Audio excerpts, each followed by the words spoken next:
Hello, everybody. Welcome. Thanks for sticking around. We are talking tuning technical capabilities to meet the needs of future MPEs. My panelists' names, titles, right up there on the big screen. Let me give you a little context before we kick things off. The modernization of national defense is in a period of rapid advancement that binds partners and coalitions together through data like never before. The path forward relies on what DoD calls MPEs, or Mission Partner Environments. So, what are MPEs, Eric?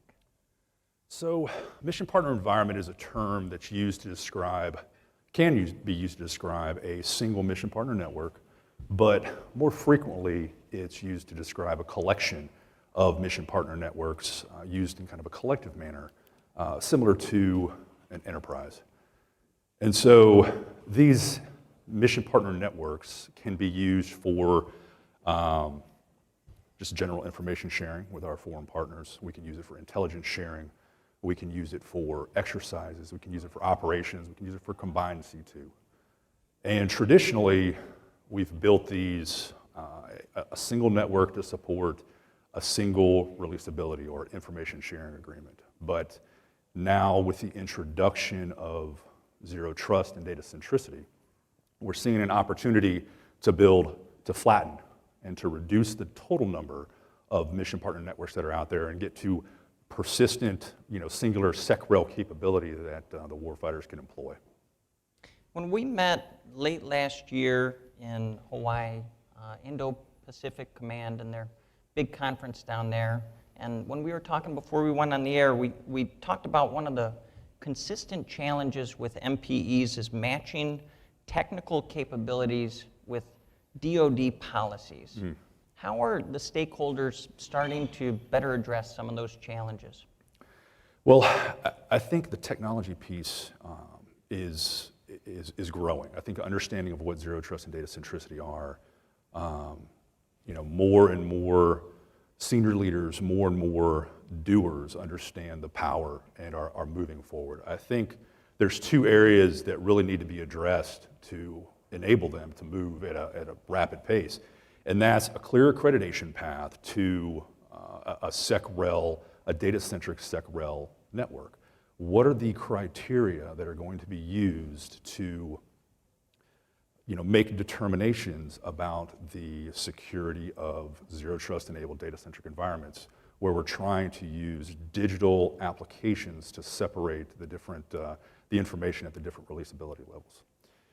And I think the second is the cloud policy. Current cloud security guidance, commercial cloud security guidance, lays out IL6 is secret and below information. It goes on to say mission partners are supported in that environment. It also goes on to clarify that in this instance, they're speaking about other organizations, not the DoD, other US entities.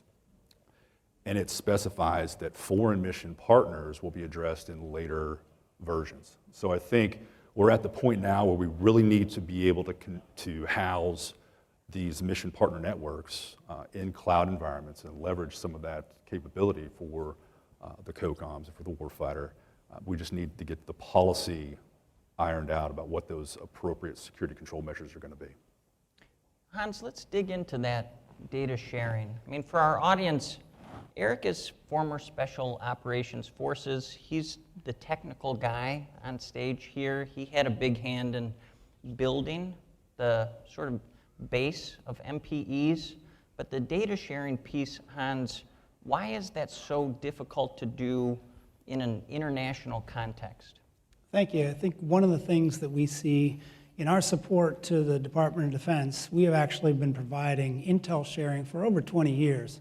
One of the largest capabilities out there is called BICES, the Battlefield Intelligence Collection and Exploitation System. That was actually the component for the U.S. has the ability to communicate with our partners around the world and provide intelligence data. And so the one thing we've always seen, it's never really the technology is the limiting factor. It's really more of the policies, the laws of the local nations, and those type of things. That's where the problem resides. One country might allow certain data to reside on their networks. Another country, you cannot put other data on it. And then as you're trying to share, you have to keep all of that into account. So all of those policies really slow down the advancement of being able to say, well, let's put everything into the cloud, and then we can all just attach to that and share that information. Unfortunately, you just can't based on all those requirements. If I could ask a follow-up, what about training? Where does training come into the equation there? There's training, I think there's, if you're talking training of the policies or just training of the system at large? Training of the system at large. Well, actually, that's one of the things we do provide, is as part of our support to the BICES contract, we do provide training to all the different entities. So we have places around the world where we actually conduct that training to actually be able to show how to use the systems, how to pass the data back and forth, what information you're trying to do. Are you trying to do chat, data, voice, email, you name it, and show them how they could be able to communicate. Some of the other things, as you've seen tensions rise around the world, this capability is providing information to be able to move at capabilities that never were before. So that's really some of the excitement about what we're seeing. But the training can be done in many different facets to include across the web, in person, you name it. We've been focusing on international. Narrow the aperture. Let's just talk about DoD specifically. Are the requirements similar across the DoD landscape? It's interesting because as our requirement to be able to share information across our coalition partners, we can't fight this fight anymore as one entity. It really has to be a joint solution, which not only the different entities across the Department of Defense, so the different services, but then now you also have our industry partners. You've got Five Eyes, you have NATO, you have all these others, and how do you share all that?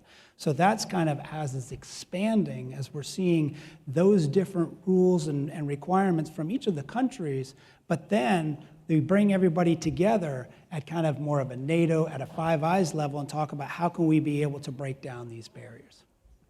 Big initiative, 2 years, 5 years, 10 years down the road, if the MPE concept works, if it's done right, what does it enable DoD? What does it enable the international community to do that it could not do before? Really, it's about the speed of information. Before, when you had, especially intelligence data, because of the restrictions you'd have of being able to pass this through certain networks, at some points it might be you had to collect this information and hand deliver it to another location. So the ability now to be able to communicate across networks allows you to give the speed of information. So if someone needs information on a target, they can be able to get that rapidly versus waiting, and at that time things change, things have moved. So that speed is critical. But I think, Eric, to talk a little bit more about what you see as kind of how the technology is moving forward, what are some of those? Yeah, I would say two other areas where the warfighter is really going to gain as they shift to a data-centric commission partner environment is agility and persistence. The way that the data is separated inside of these data-centric environments lends itself to rapid change. We can make changes very quickly to how the information is shared across the entire enterprise. And what that allows for is, as commanders experience a change or determine or identify a requirement for change, whether it's adding a partner that hasn't been part of the coalition, has some capability or information to share, and we need to bring them in, we can change these information sharing policies on the fly. So it gives them, that commander, the agility to adjust his environment to meet the needs at that moment. And then I would say the other is persistence. So if we create a flattened SecRel environment that is agile, that will meet the needs of the commander in peacetime and in war, then we don't have to continue to build new like we've done in the past. Whereas in the past we had a multinational exercise, build a new network, execute the exercise, tear the network down. A contingency operation kicks off, build a new network, bring in partners, finish that contingency operation, tear the network down. If we have the ability to leverage the technology internal to that network, make the changes necessary to allow for appropriate information sharing based on whatever mission is needed at the time, that capability persists. The the mission command systems that they build to support those different operations will remain, and they can build on that to execute in peacetime and then use that same system to execute their wartime mission. Fascinating topic, great discussion with Eric Tapp, Hans Hollister. Gentlemen, thanks for being here. Thank you. Appreciate it.